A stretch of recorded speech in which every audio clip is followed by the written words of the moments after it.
ಬಸ್ಸೆಲ್ರಿಗೂ ನಮಸ್ಕಾರಗಳು. Welcome back to my YouTube channel ಅಂತ ಹೇಳ್ತಾ ಜಸ್ಟ್ ಇನ್ನೊಂದು ನೈಟ್ ಅಪ್ಡೇಟ್ ಮಾಡಿದೆ. ನಮ್ಮ BCCIನಿಂದ ಅಫಿಷಿಯಲ್ ಆಗಿ ಕನ್ಫರ್ಮ್ ಆಗಿದೆ.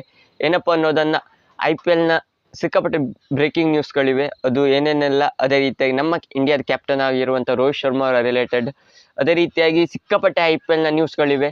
ಅದೆಲ್ಲವನ್ನು ನಾನು ನಿಮಗೆ ತಿಳಿಸ್ಕೊಡ್ತೇನೆ ಏನೇನೆಲ್ಲ ನ್ಯೂಸ್ ಅನ್ನೋದನ್ನು. ಅದೇ ರೀತಿ ಯಾರೆಲ್ಲ ನನ್ನ ಚಾನಲ್ ಇನ್ನೂ ಹೊಸದಾಗಿ ವಿಸಿಟ್ ಮಾಡ್ತಾ ಇದೆ, ಚಾನಲ್ಗೊಂದು ಪ್ಲೀಸ್ ಸಬ್ಸ್ಕ್ರೈಬ್ ಮಾಡ್ಕೊಳ್ಳಿ ಅಂತ ಹೇಳ್ತಾ, ಇಷ್ಟ ಆದ ಒಂದು ಲೈಕ್ ಕೊಡಿ. ಹೇಗಿತ್ತು ಅಂತ ವಿಡಿಯೋ ಪ್ಲೀಸ್ ಸಬ್ಸ್ಕ್ರೈಬ್ ಮಾಡ್ಕೊಂಡು ಸಪೋರ್ಟ್ ತೋರಿಸಿ ಅಂತ ಹೇಳ್ತಾ ಬನ್ನಿ ಶುರು ಮಾಡೋಣ. ಮೊದಲೇದಾಗಿ IPL ಸ್ಟಾರ್ಟ್ ಆಗುವಂಥ ಡೇಟ್ ಫಿಕ್ಸ್ ಆಗಿದೆ ಅಂತಲೇ ಹೇಳ್ಬೋದಾಗಿದೆ. ಅದ್ರ ಕೂಡ ಫೈನಲ್ ಆಗುವಂಥ ವೆನ್ಯೂ, ಸ್ಟಾರ್ಟಿಂಗ್ ಆಫ್ ದ ಡೇಟಿಂದ ಕೊನೆವರೆಗೂ ಕೂಡ ಫೈನಲ್ ವೆನ್ಯೂ ಕೂಡ ಎಲ್ಲಿ ಅಂತಲೂ ಕೂಡ ಫಿಕ್ಸ್ ಆಗಿದೆ. ಇವಾಗ ಅಫಿಷಿಯಲಿಂದ ಕನ್ಫರ್ಮ್ ಆಗಿದೆ.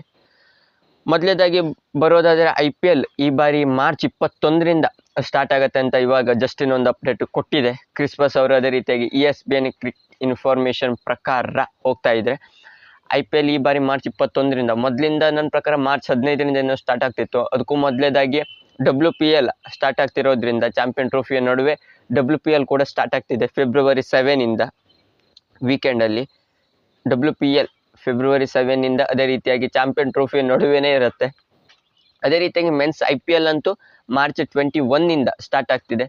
ಮೊದಲು ಕೂಡ 15ರಿಂದ ಏನೋ ಸ್ಟಾರ್ಟ್ ಆಗ್ತಿತ್ತು. ಅದರಲ್ಲೂ ಈ ಬಾರಿ ಒಂದು 70, ಹೋದ ಬಾರಿ 74ರಿಂದ 75 ಮ್ಯಾಚನ್ನು, ಈ ಬಾರಿ ಹೆಚ್ಚಿನದಾಗಿ ಮ್ಯಾಚಸ್ಗಳು ಹೆಚ್ಚಾಗಬಹುದು ಅಂತ ಅನ್ನಿಸ್ತಾ ಇದೆ. ಮತ್ತು ಯಾವ ಟೀಮ್ ಕೂಡ ಆ್ಯಡ್ ಆಗದೆ ಇರೋದ್ರಿಂದ ಸೇಮ್ ಮ್ಯಾಚಸ್ಗಳು ಇದ್ರೂ ಅಚ್ಚರಿ ಪಡುವಂಥದ್ದಿಲ್ಲ. ನೋಡೋಣ, ಮಾರ್ಚ್ 21ರಿಂದ ಸ್ಟಾರ್ಟ್ ಆಗುತ್ತೆ. ಅದೇ ರೀತಿಯಾಗಿ ಫೈನಲ್ ಆಗುವಂಥ ವೆನ್ಯೂ ಕೂಡ ಇವಾಗ ಕನ್ಫರ್ಮ್ ಆಗಿದೆ ಅಂತಲೇ ಹೇಳ್ಬೋದಾಗಿದೆ. ಹೋದ ಬಾರಿ ಟೈಟಲ್ ವಿನ್ ಆಗಿರುವಂಥ KKR ಅಂದರೆ Kolkata night Riders home ground ಆಗಿರುವಂಥ ಈಡನ್ ಗಾರ್ಡನ್ಸಲ್ಲಿ ಈ ಬಾರಿ ಫೈನಲ್ ಆಗುತ್ತೆ ಅಂತ ಇವಾಗ ಜಸ್ಟ್ ಇನ್ನೊಂದು ಕ್ರಿಸ್ಮಸ್ ಅವರು ಅಫಿಷಿಯಲ್ ಆಗಿ ಕನ್ಫರ್ಮ್ ಮಾಡಿದ್ದಾರೆ. ಅದು ಒಂಥರ ಪ್ಲೇ ಆಫ್ಸ್ಗೂ ಕೂಡ ಇದು ಹೈದರಾಬಾದಲ್ಲಿ ಆಗುತ್ತೆ ಅಂತ ಪ್ಲೇ ಆಫ್ಸ್ಗಳೆಲ್ಲ. ಫೈನಲ್ ಮಾತ್ರ ಇಲ್ಲಿ ಈಡನ್ ಗಾರ್ಡನ್ಸಲ್ಲಿ ಅಂದರೆ KKRನ ಈಡನ್ ಗಾರ್ಡನ್ಸಲ್ಲಿ ಆಗುತ್ತೆ ಅಂತ ಇವಾಗ ಕ್ರಿಸ್ಮಸ್ ಅವರು ಅಫಿಷಿಯಲ್ ಆಗಿ ಹೇಳಿದ್ದಾರೆ. ಅದೇ ರೀತಿ ಮತ್ತೊಂದು ಏನಪ್ಪ ಅಪ್ಡೇಟ್ ಏನಪ್ಪ ಅಂತ ಹೇಳಿದರೆ, ಪಂಜಾಬ್ ಕಿಂಗ್ಸ್ನಲ್ಲಿ ಹೊಸದಾಗಿ ಆ್ಯಡ್ ಆಗಿರುವಂಥ ಹೋದ ಬಾರಿ ಟೈಟಲ್ ವಿನ್ನಿಂಗ್ ಕ್ಯಾಪ್ಟನ್ ಆಗಿರುವಂಥ ಶ್ರೇಯಸ್ ಅಯ್ಯರ್ ಅವರು ಈ ಬಾರಿ ಪಂಜಾಬ್ ಕಿಂಗ್ಸ್ಗೆ ಹೋಗಿದ್ರು ಆಪ್ಷನಲ್ಲಿ.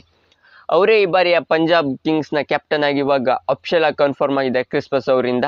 ಅದೇ ರೀತಿ ಪಂಜಾಬ್ ಕಿಂಗ್ಸ್ ಕೂಡ ಅಫಿಷಿಯಲ್ ಆಗಿ ಕನ್ಫರ್ಮ್ ಮಾಡಿದೆ, ಇವಾಗ ಕ್ಯಾಪ್ಟನ್ ಆಗಿ ಶ್ರೇಯಸ್ ಅಯ್ಯರ್ ಅವರೇ ಡಿಕ್ಲೇರ್ ಆಗಿದ್ದಾರೆ ಅಂತ. ಸಿಕ್ಕಾಪಟ್ಟೆ ಒಳ್ಳೆ ಸುದ್ದಿ. ಮತ್ತಾರು ಅಷ್ಟೊಂದು ಕ್ಯಾಪ್ಟನ್ಸಿ ನಿಭಾಯಿಸುವಂಥ ಕೆಪಾಸಿಟಿ ಇಲ್ಲ ಪಂಜಾಬ್ ಕಿಂಗ್ಸಲ್ಲಿ. ಇವರಾದರೂ ಶ್ರೇಯಸ್ ಅಯ್ಯರ್ ಅವರು ಒಳ್ಳೆ ಕ್ಯಾಪ್ಟನ್ ಆಗಿ ನಿಭಾಯಿಸ್ತಾರೆ ಅಂತ ಅನ್ನಿಸ್ತಾ ಇದೆ. ಅದೇ ರೀತಿ ಪಂಜಾಬ್ ಕಿಂಗ್ಸ್ನ ಕ್ಯಾಪ್ಟನ್ ಆಗಿ ಇವಾಗ ಶ್ರೇಯಸ್ ಅಯ್ಯರ್ ಅವರು ಡಿಕ್ಲೇರ್ ಆಗಿದ್ದಾರೆ. ಅದೇ ರೀತಿ ಕೊನೆಯದಾಗಿ ಏನಪ್ಪ ಅಂತ ಹೇಳಿದರೆ, ರೋಹಿತ್ ಶರ್ಮಾ ಅವರು ಅದೇ ರೀತಿಯಾಗಿ BCCI ಅಂದರೆ ಬಾರ್ಡರ್ ಗವಾಸ್ಕರ್ ಟ್ರೋಫಿಲಿ ನಮ್ಮ ಇಂಡಿಯಾ ಯಾವ ರೀತಿ ಡಿಫೀಟ್ ಆಯಿತು ಅದರ ಸ್ವಲ್ಪ ಪ್ರೆಸ್ ಕಾನ್ಫರೆನ್ಸ್ ಏನೂ ಇತ್ತು ಅಂತ ರೋಹಿತ್ ಶರ್ಮಾ. ಅದೇ ರೀತಿಯಾಗಿ BCCI ಜೊತೆಗೆ ಅಲ್ಲಿ ರೋಹಿತ್ ಶರ್ಮಾ ಅವರ ರಿಲೇಟೆಡ್ ಒಂದು ಅಪ್ಡೇಟ್ ಬಂದಿತ್ತು. ಅಂದರೆ BCCI ಕ್ಯಾಪ್ಟನ್ಸಿ ಬಗ್ಗೆ ಕೇಳಿದಾಗ ರೋಹಿತ್ ಶರ್ಮಾ ಅವರು ಇಲ್ಲಿ ನಾನೇ ಇನ್ನೂ 2-3 ತಿಂಗಳು ಎಕ್ಸ್ಟ್ರಾ ಆಗಿ ಕ್ಯಾಪ್ಟನ್ಸಿ ಮಾಡ್ತೇನೆ ಅಂತ ಹೇಳಿದ್ದಾರೆ. ಅಲ್ಲಿವರೆಗೂ ಕೂಡ ಯಾವುದೇ ರೀತಿಯ ಕ್ಯಾಪ್ಟನ್ಸಿ ಚೇಂಜ್, ಅದೇ ರೀತಿ ಕ್ಯಾಪ್ಟನ್ಸಿಯಿಂದ ಇಳಿಯೋದು ಏನೂ ಆಗಲ್ಲ. ಏನಾದರೂ ಬ್ಯಾಕಪ್ ಆಗಿ ನೀವು ಬೇಕಿದ್ದರೆ ಎಲ್ಲ 3 ಫಾರ್ಮೆಟ್ಗೂ ಕೂಡ ಕ್ಯಾಪ್ಟನ್ ಆಗಿ, ವೈಸ್ ಕ್ಯಾಪ್ಟನ್ ಆಗಿ ಮಾಡ್ಬೋದು ಅಷ್ಟೇ ಬಿಟ್ಟರೆ ನಾ ಅವ್ರಿಗೆ ಸಪೋರ್ಟ್ ಮಾಡ್ತೇನೆ ಅಂತ ರೋಹಿತ್ ಶರ್ಮಾ ಅವರು ಅಫಿಷಿಯಲ್ ಆಗಿ ಹೇಳಿದ್ದಾರೆ. ಇದರಿಂದ ಏನು ತಿಳಿಯುತ್ತೆ ಅಂತ ಹೇಳಿದರೆ, ರೋಹಿತ್ ಶರ್ಮಾ ಅವರು ನನ್ನ ಪ್ರಕಾರ ಇದೊಂದು ವರ್ಷ ಆಟ ಆಡ್ಬೋದು. ಚಾಂಪಿಯನ್ ಟ್ರೋಫಿಲಿ ಏನಾದರೂ ವಿನ್ ಆದರೆ ಅಥವಾ ಫೈನಲ್ ತನಕ ಹೋದರೂ ಅಲ್ಲೇ ಕೂಡ ರಿಟೈರ್ಮೆಂಟ್ ಕೊಡ್ಬೋದು ಅಂತ ಅನ್ನಿಸ್ತಾ ಇದೆ. 2027 ODI world cup Rohit Sharma ಅವರು ಆಡೋದು ಅಷ್ಟೊಂದು ಈಸಿ ಮಾತಲ್ಲ ಅಂತ ಅನ್ನಿಸ್ತಾ ಇದೆ. ರೋಹಿತ್ ಶರ್ಮಾ ಅವರು ಹೌದು, ಅವ್ರು ಫಿಟ್ ಇದ್ದಾರೆ, ಬ್ಯಾಟಿಂಗ್ ಕೂಡ ಸಿಕ್ಕಾಪಟ್ಟೆ ಕಾಂಟ್ರಿಬ್ಯೂಷನ್ ಕೊಡ್ತಾರೆ. ಆದರೆ ಕ್ಯಾಪ್ಟನ್ಸಿ ವೈಸ್ ನೋಡ್ತಾ ಇದ್ರೆ ಶ್ರೀಲಂಕಾ, ನ್ಯೂಜಿಲೆಂಡ್, ಅದೇ ರೀತಿ ಬಾರ್ಡರ್ ಗವಾಸ್ಕರ್ ಟ್ರೋಫಿ ಇದು 3 ಸೀರೀಸು ನನ್ನ ಪ್ರಕಾರ ಸೋತದ್ದು ರೋಹಿತ್ ಶರ್ಮಾ ಅವ್ರ ಕ್ಯಾಪ್ಟನ್ಸಿಲಿ. ಮತ್ತೆಲ್ಲ ಸೀರೀಸ್ನ ಒಳ್ಳೆದಾಗಿ ಆಟ ಆಡ್ಕೊಂಡು ಬಂದಿದ್ದರು.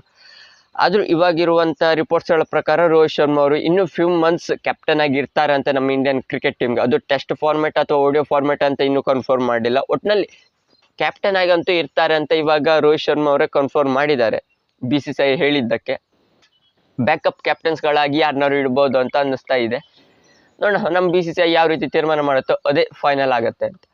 ಇದಿಷ್ಟು ಕ್ರಿಕೆಟ್ನ ಅಪ್ಡೇಟ್ ಆಗಿತ್ತು. ಅದೇ ರೀತಿಯಾಗಿ IPLನ ಅಪ್ಡೇಟ್ ಆಗಿತ್ತು. ನಿಮಗೆ ಈ ವಿಡಿಯೋ ಇಷ್ಟ ಲೈಕ್, ಶೇರ್, ಕಮೆಂಟ್ ಮಾಡಿ. ಕ್ರಿಕೆಟ್ IPLನ ಹೆಚ್ಚಿನ ಇನ್ಫಾರ್ಮೇಷನ್ಗೋಸ್ಕರ ಚಾನಲ್ಗೊಂದು ಸಬ್ಸ್ಕ್ರೈಬ್ ಮಾಡ್ಕೊಳ್ಳಿ ಅಂತ ಹೇಳ್ತಾ ಸಿಗೋಣ ಮುಂದಿನ ವಿಡಿಯೋದಲ್ಲಿ.